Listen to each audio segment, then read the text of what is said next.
नमस्कार, स्वागत है आप सभी का UP triple S C ANM भर्ती 9212 वैकेंसी को लेकर के यहाँ पर कुछ महत्वपूर्ण बात करेंगे हम लोग। वीडियो को आप लोग बिना स्किप किए पूरा ज़रूर देखिएगा। सबसे पहली बात तो देखिए, जो न्यूज़पेपर में एडिट करके लोग बताते हैं वो सब चीज़ें गलत होती हैं, उससे आपको परेशान नहीं होना। सेकंड चीज़ देखिए, कोई भी ऐसे आपको लिंक प्रोवाइड कर दे, बोल दे रिजल्ट जारी हो चुका है, लिंक पर क्लिक करिए, तो आप ऐसे किसी भी लिंक पर क्लिक मत किया करिएगा। जब भी रिजल्ट आएगा यूपी ट्रिपल एस सी की ऑफिशियल वेबसाइट पर आएगा और यूपी ट्रिपल एस सी की ऑफिशियल वेबसाइट से ही आपको अपने रिजल्ट देखने को मिलेंगे।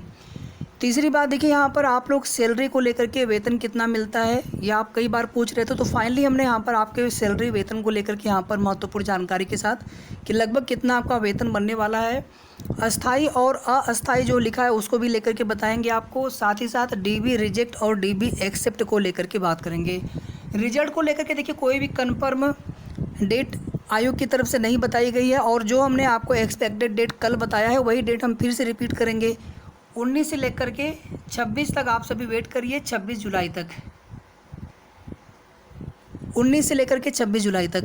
और जो न्यूज़पेपर में दिया हुआ है वो उन्होंने एक अनुमान से चीज़ें छाप दी थी उस समय, या कोई भी बताने वाले होते, लेकिन आयोग में आप देख सकते हैं कि 31 जुलाई को लेखपाल की परीक्षा है।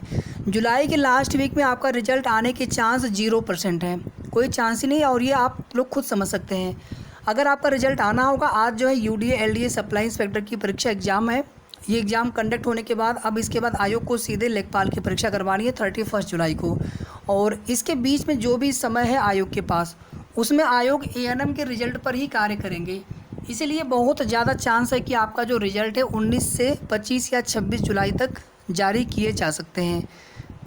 आज एग्ज़ाम हो जाने दीजिए, कल आज एग्ज़ाम कंडक्ट हो जाएगा, कल हम आपको जो है आयोग से रिजल्ट को लेकर के कुछ ना कुछ आपको हम ज़रूर एक एक्सपेक्टेड डेट ही कम से कम बताने का प्रयास करेंगे जिसके आसपास आपका रिजल्ट आने वाला हो।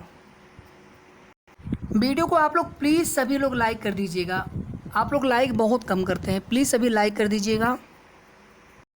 तो चलिए यहाँ पर अब बात कर लेते हैं कि कितना वेतन मिलेगा जब आपका इसमें हो जाएगा, और हमें उम्मीद है कि अधिक से अधिक लगभग 80% तक, 85% तक कैंडिडेट्स का इस भर्ती में 80% तक तो कम से कम हमें उम्मीद है, उसके ऊपर तो नहीं जा सकते, बट 75 to 80% तक कैंडिडेट्स का आपकी भर्ती में चयन होना है, सिलेक्शन होना है, और ये आप सभी के लिए बहुत अच्छी बात है। अदरवाइज आप किसी भी भर्ती को उठा करके देख लीजिए, एक एक सीट पे हज़ार कैंडिडेट तक का कंपटीशन होता है, और आपकी भर्ती में एक सीट पर 2 कैंडिडेट का भी कंपटीशन नहीं था, और फाइनली DB के बाद तो कंपटीशन लगभग जो है 1.5 गुना से भी कम हो जाएगा।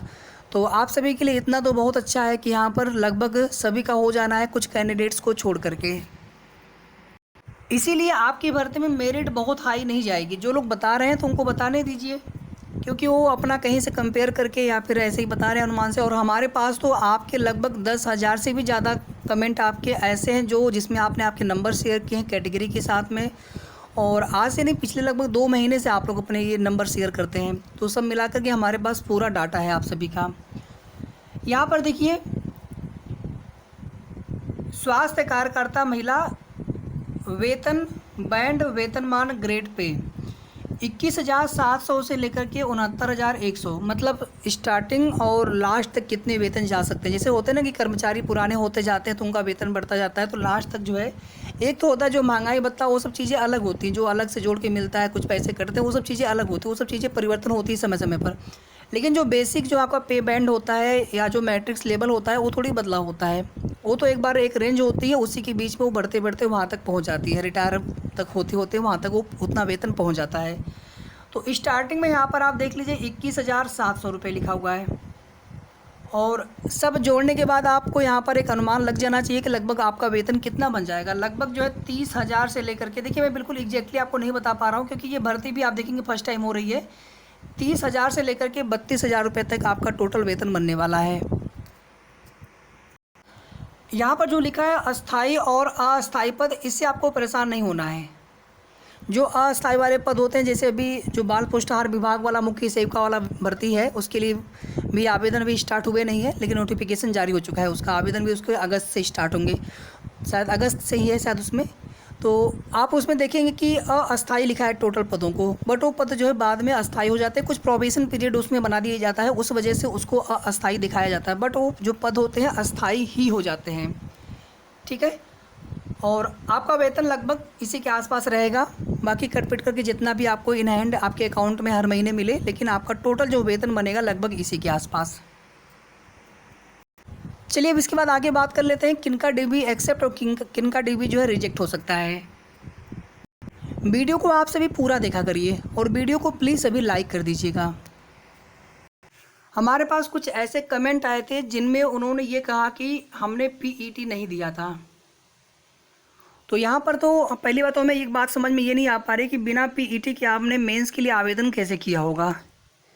तो या तो फिर उसमें आपने, क्योंकि उसी के आधार पर ही फॉर्म भरा जाना था, तो ये बात बिल्कुल यहाँ पर समझ में नहीं आ पा रही है, क्योंकि बिना पीईटी की इसमें एलिजिबिलिटी ही नहीं थी। दूसरी बात यह है कि जिनका जो रिज़ल्ट था 5/1/2022 के बाद आया था एएनएम का रिज़ल्ट, तो वे लोग भी इस भर्ती के लिए एलिजिबल नहीं हैं। इसके अलावा एएनएम के अलावा जो अदर कोर्स जिनका था, मतलब एएनएम उनके पास है ही नहीं, बाकी उसके अलावा कोई भी अदर कोर्स रहा होगा, तो ऐसे कैंडिडेट को भी इस भर्ती के लिए एलिजिबल नहीं किया गया था। चौथा है कि किसी के डॉक्यूमेंट्स में कोई डॉक्यूमेंट्स पूरी तरह से एब्सेंट था, मतलब वो ओरिजिनल डॉक्यूमेंट्स आप जमा नहीं कर पाए थे, दिखा नहीं पाए थे, या वेरीफाई नहीं करवा पाए थे, या फिर उसके बिहाफ पर कोई भी आपने प्रोविजनल जैसा कुछ आप वेरीफाई नहीं करवा पाए थे। आप ध्यान से सुनिएगा, आप केवल इतना मत सुनिए ओरिजिनल, मैंने प्रोविजनल भी बोला है, कुछ प्रोविजनल बनवा लेते हैं उनके बिहाफ पर। अगर ऐसा कुछ भी आप नहीं दिखा पाए हैं तो उस स्थिति में भी आपका डीबी, ऐसे कैंडिडेट का डीबी रिजेक्ट हो सकता है या रिजेक्ट होने वाला है। जो लोग अब्सेंट हो गए थे तो खैर तो वो तो पहले ही डीबी से बाहर जो अब्सेंट हो गए थे, तो ये कुल मिलाकर के 5-6 ऐसे रीजन है, एक आध रीजन इसमें और भी है जिनके डीबी रिजेक्ट होने वाले हैं। और टोटल जो कैंडिडेट होंगे फाइनली मेरिट के लिए लगभग जो है 13,000 के आसपास, 13,000 के आसपास, थोड़ा बहुत प्लस माइनस हो सकता है, 13,000 के आसपास। और वैकेंसी कितनी आपकी है? 9,212 कैटेगरी वाइज देखा जाएगा, इसको ओवरऑल नहीं देखा जाएगा, मेरिट भी आपके कैटेगरी वाइज बनेगी। तो ये तो हो गया बात डीबी रिजेक्ट को लेकर के। अब बात कर लेते हैं डीबी एक्सेप्ट में, जहाँ पर आपको डाउट है कि हमारा यहाँ पर डीबी कहीं एक्सेप्ट मतलब रिजेक्ट ना हो जाए। पहली बात आप ध्यान से सुनिए, जैसे मैं यहाँ पर कास्ट सर्टिफिकेट और इसके बाद EWS सर्टिफिकेट दोनों को एक साथ लेकर के बात करेंगे। इसमें हुआ क्या है, जैसे कास्ट सर्टिफिकेट में जिस प्रकार से मांगा गया था, या फिर EWS में कुछ उसमें नहीं हम दे पाए थे, जो वैलिड डॉक्यूमेंट मांगा गया था, या फिर जब तक का मांगा गया था, या फिर जिस पक्ष का मांगा गया था। EWS में मान लीजिए किसी भी पक्ष का चल जाता, लेकिन कास्ट वाले में था पिता पक्ष का।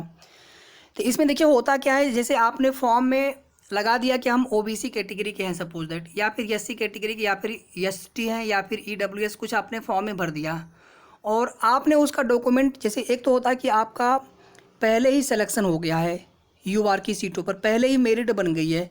जैसे अभी आपका फाइनल रिजल्ट आया नहीं है, लेकिन कभी ऐसा होता है कि फाइनल रिजल्ट पहले ही आ गया और आपका DB उसके बाद हो रहा है।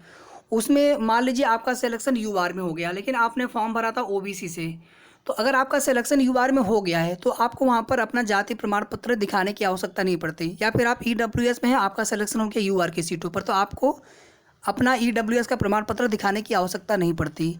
लेकिन आपकी भर्ती के केस में बिल्कुल अलग है। इसमें क्या है कि पहले केवल रिजल्ट आया कि DB के लिए आप क्वालिफाइड हैं, मतलब मेरिट इसमें नहीं बनी। इस वजह से इसमें क्या हुआ कि आपको पता ही नहीं चल पाया कि हमारा किस कैटेगरी में सिलेक्शन हो सकता है, हम ओवरलैप होंगे कि नहीं होंगे। तो इस वजह से आपको अपने कैटेगरी को वेरीफाई करवाना था, भले ही आपका ये वैलिड हो या ना हो, उससे आपका DB रिजेक्ट नहीं होता है। अगर आपने दिखाया ही नहीं, प्रस्तुत ही नहीं किया उसको, अब फॉर्म में आपने डाला है कि हम EWS के हैं या फिर OBC के हैं, बिना किसी एफिडेविट के आपने प्रस्तुत ही नहीं किया वो डॉक्यूमेंट, तो उस स्थिति में आपको दिक्कत हो सकती है, दिक्कत होगी।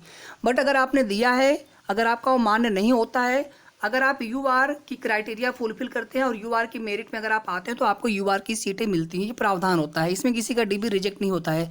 लेकिन ये होता है कि फिर आपको अपने कैटेगरी का फ़ायदा नहीं मिलेगा, और अगर आपके नंबर कम है, आपका सिलेक्शन नहीं हो पाया, तो आपको लगता है कि हमारा DB रिजेक्ट हो गया था, बट ऐसा नहीं होता है। गलत जानकारी लोग बताते हैं, तो उससे थोड़ा सा आप सही जानकारी आपके पास होनी चाहिए। इसमें किसी का DB रिजेक्ट नहीं होता है।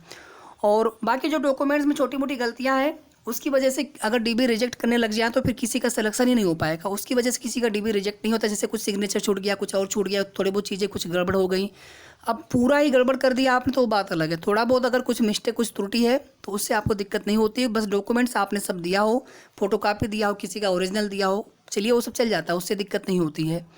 ठीक है, तो बस आप सभी उम्मीद करिए कि सब अच्छा हो और रिजल्ट आपका जो है अब आ जाए इसी जुलाई की महीने में, 19 से लेकर के 25, 26, 27 जुलाई तक आ जाए, क्योंकि उसके बाद फिर आयोग जो है लेखपाल की परीक्षा में व्यस्त हो जाएंगे।